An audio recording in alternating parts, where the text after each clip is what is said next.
you want people to feel like they've traveled back to that time period. You don't want to feel like you're, creating some sort of stylized world that suits yourself. You want to create something that suits what it was. First, it was figuring out what the town was. We were helped by a lot of photographs, black and white photographs. And then we'd snoop around and find colors underneath the light switches or behind the doorways and under the trim and stuff, and started to put together the colors of the town.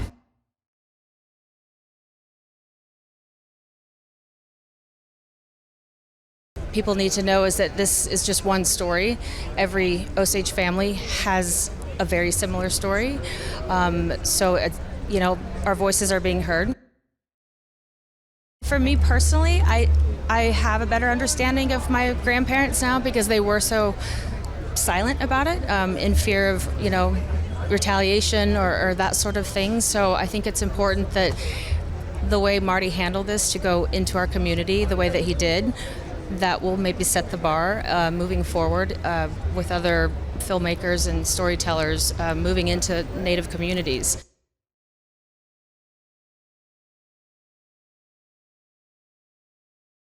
Martin Scorsese sat down and he assured us that they were going to make this film in Oklahoma, and it was that point that things started to become more and more easy, and we started working more. Our chief standing bearer appointed me as the ambassador in the beginning.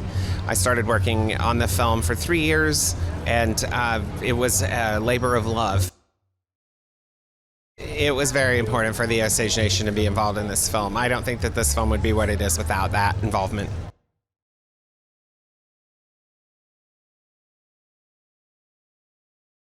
I feel so blessed and lucky that they entrusted me with their stories. The book would never have existed without them. I mean, it's basically me recording their oral histories.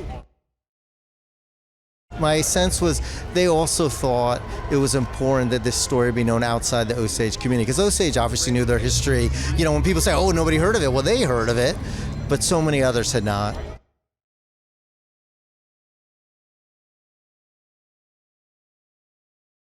When I knew that Marty was going to be directing Killers of the Flower Moon, Rene was my first call. This one was particularly exciting because it had so many fantastic roles for Indigenous women.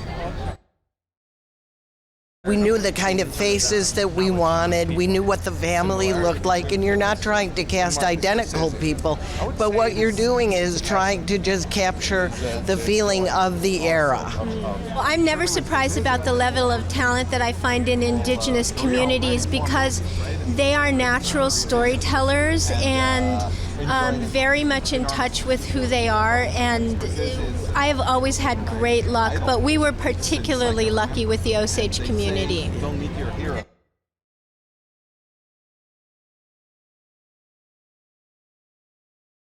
I'm very glad that we had our group of singers come, and I am grateful to be here representing the Osage Nation.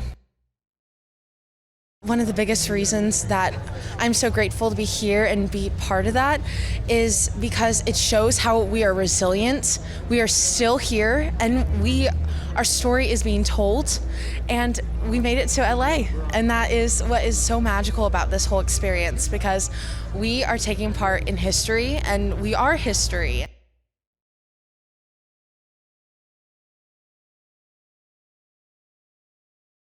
It's a wonderful crossover in time, both in clothing and on the street. It's a time in the Old West where the car and the horse are on the street at the same time.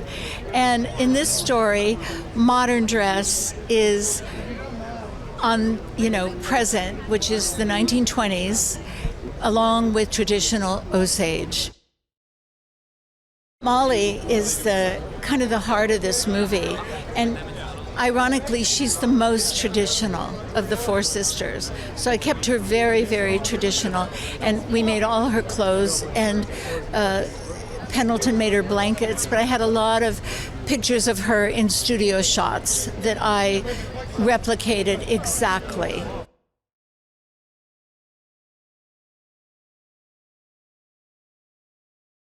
There's gorgeous beadwork on the red carpet, but there's also something else that's very important to our culture on this carpet tonight, and that is ribbon work.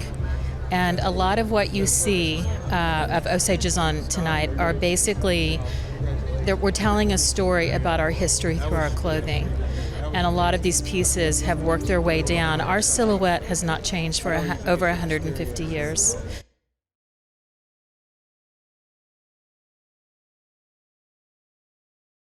It was really special to go into the Osage Nation and meet all the Osage people and speak to them individually about their own connection to the story.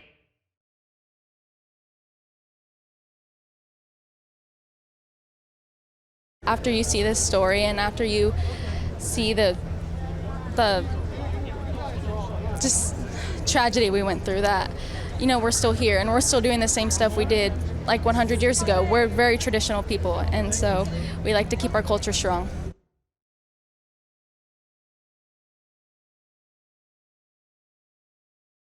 We see this microcosm of a love story of love and trust and extraordinary betrayal, and it reflects the macrocosm of something that I think is part of history, that it keeps repeating itself generation after generation. And maybe a picture like this, if I make it entertaining enough and make it special and spectacular, maybe it'll stay with everyone, and maybe things, it could help with life.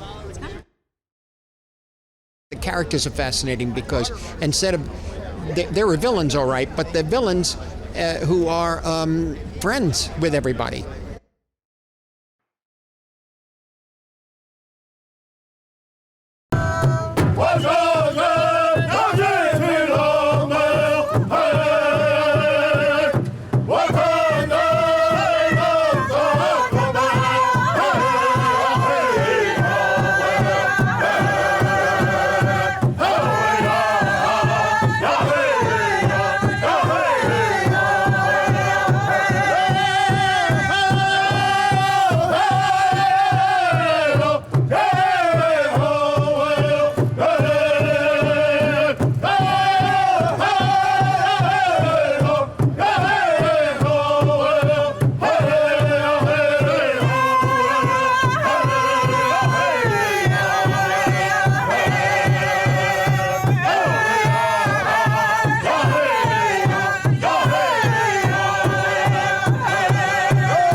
It's a very powerful and emotional story, and finding ways to express that visually and put the audience right in the middle of the story, and still have a subjectivity to it, in the sense that I try to pick lenses and lighting and camera movement along with Scorsese that hopefully put the audience emotionally into the situation. Martin Scorsese doesn't avert his gaze from things that are uncomfortable and stories that might be unseemly, if you may, or characters that are unseemly. And he really looks deep into the souls of these people. Why would someone do what these people were doing? You know, so it's not like, yeah, they're bad people and that's it. No, he explores the deep aspects of it, and that's, I think, what's unique of his cinema.